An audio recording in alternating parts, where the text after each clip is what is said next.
818198 Fakultas Kesehatan Masyarakat Universitas Saluk Oleo. Baik, di sini saya akan menjelaskan mengenai 3 materi. Yang pertama yaitu mengenai antropometri, yang kedua yaitu mengenai food recall, dan yang ketiga yaitu mengenai semi FFQ. Nah, di sini saya akan menjelaskan mengenai definisi dari antropometri. Antropometri berasal dari dua kata yaitu antro dan metri. Antro yang memiliki arti yaitu manusia dan metri memiliki arti yaitu pengukuran. Jadi, antropometri adalah tentang pengukuran tubuh dimensi manusia dari tulang otot dan jaringan adiposa ataupun lemak. Bidang antropometri meliputi ukuran tubuh manusia seperti berat badan, posisi ketika berdiri, lingkar tubuh, dan panjang tungkai. Definisi yang kedua yaitu mengenai food recall. Food recall adalah metode penilaian diet terorganisir yang digunakan untuk menentukan semua makanan dan minuman yang dikonsumsi dalam waktu 24 jam termasuk jumlah dari setiap makanan yang dikonsumsinya. Nah, yang terakhir yaitu definisi semi FFQ. Semi FFQ adalah metode atau cara mengukur frekuensi makanan yang bersifat kualitatif dan menggambarkan frekuensi konsumsi per hari, per minggu, dan per bulannya. Nah, yang pertama di sini saya akan membahas mengenai antropometri. Nah, di sini saya akan memperlihatkan video mengenai pengukuran tinggi badan pada salah satu kuesioner saya. Silakan. Baik, di sini saya akan melakukan pengukuran tinggi badan, yang dimana yang pertama saya akan melakukan pengukuran kepada usia remaja. Nah, dikarenakan di sini saya tidak mempunyai alat pengukuran tinggi yang sebenarnya, jadi di sini saya menggunakan alat meteran. Langsung saja, ini dia model yang akan saya ukur tinggi badannya.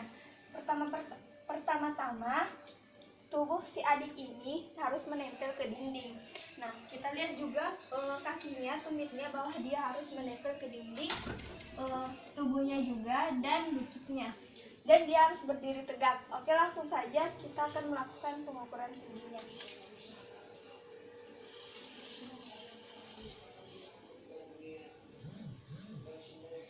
Oke, dapat kita lihat bahwa tinggi si adik ini sekitar 146 cm. Nah, dari sini dari meteran ini tinggi si adik sekitar begini dan posisi tubuhnya sudah benar seperti ini. Oke, sekian itu. Nah, yang kedua, saya akan memperlihatkan pengukuran mengenai berat badan. Ini dia videonya. Ya, selanjutnya di sini saya akan melakukan pengukuran berat badan. Yang saya gunakan di sini bukanlah pengukuran badan digital, namun yang secara biasanya. Nah, langsung saja di sini saya akan melakukan pengukuran badan pada usia anak dewasa.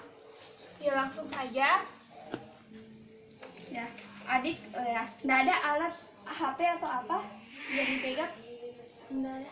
Oke, adik berdiri tegak, pandangan ke depan. Nah, dapat kita lihat bahwa posisi si adik untuk menimbang berat badannya sudah benar. Nah, yang di sini kita lihat pada jendela penimbangan bahwa berat si adik sekitar 41 kg. Nah, dari setelah pengukuran tersebut dapat disimpulkan yaitu responden saya memiliki kategori kekurangan berat badan, beban, tingkat berat. Karena hasil angkanya di bawah 18 menurut IMT. Nah, yang kedua di sini saya akan menjelaskan mengenai food recall. Dapat kalian lihat seperti gambar yang di samping, itu tabel salah satu dari responden saya yang berumur 19 tahun. Dapat kita lihat pada hari pertama dan hari kedua energi, protein, VAT, dan karbohidratnya berbeda. Nah, untuk totalnya sendiri di situ saya mendapatkan hasil dari jumlah energi hari pertama dan hari kedua itu kita tambah, lalu kita akan mendapatkan hasilnya, dan itulah hasil perbandingannya. Lalu hasil perbandingannya dibagi menjadi kalau energi dibagi menjadi 2, sedangkan protein dibagi menjadi 4, dan FAT-nya dibagi menjadi 9, serta karbonnya dibagi menjadi 4. Nah, Dari hasil perbandingan dengan AKG menunjukkan gizi harian dari responden ini kurang atau bisa dikategorikan sebagai stunting. Nah, yang selanjutnya yaitu mengenai semi FFQ. Nah, yang di sini yang pertama saya akan bahas frekuensi pada individunya. Dapat kalian lihat seperti gambar yang di samping, yaitu salah satu dari responden saya mengenai semi FFQ pada individu. Dia pada kurang lebih dari 1 hari itu tidak ada dia makan apa-apa, sedangkan pada 1 hari per hari itu dapat kita lihat totalnya sebesar 10,75950, dan untuk 3-6 kali per minggu dapat kita lihat totalnya sebesar 3,04280. Nah, untuk total keseluruhannya yaitu sebesar 3,8023. Nah, itu untuk frekuensinya pada satu orang saja. Selanjutnya di sini saya akan membahas mengenai hasil perhitungan frekuensi pada keseluruhan responden, yang dimana responden saya di sini yaitu berjumlah 3 orang. Baik, tabel hasil perhitungannya dapat kalian lihat seperti gambar yang di samping, itu sama saja seperti sebelumnya. Hanya di sini saya menambahkan untuk jumlah, skor, dan interpretasinya. Untuk jumlah, hasil dari frekuensi dari yang dijumlah. Untuk skornya didapatkan dari hasil jumlah dibagi dengan jumlah responden.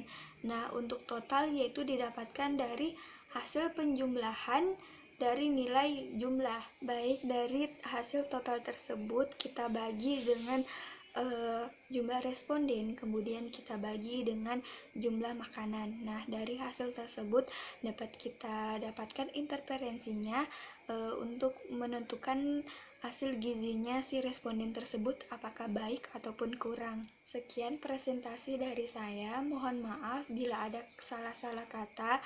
Wassalamualaikum warahmatullahi wabarakatuh.